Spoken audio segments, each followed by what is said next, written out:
का भले भौजी? तोरे घरवा की रोवत ह? हमारी रोवती रे भौजी। काहे तू रोवत हवा?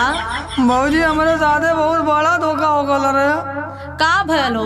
ले सुन, हमारे जान मन हमके छोड़ के चल गई। दारू पियत रहला तबे मुँह मोड़ के चल गईली। दारू पी के कबहू नाही ओके गोरी आवत रहनी। रोज पी के मारता रहला माई मोरा बतावत रहनी।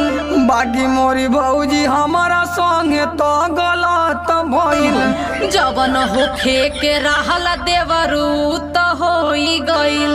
जब से उ गईनी तब से सड़ियो वाला आइल नहीं। हमके लगाता उ भगाई के ले गईल कहीं। काओ कर पहले से भिड़ल रहे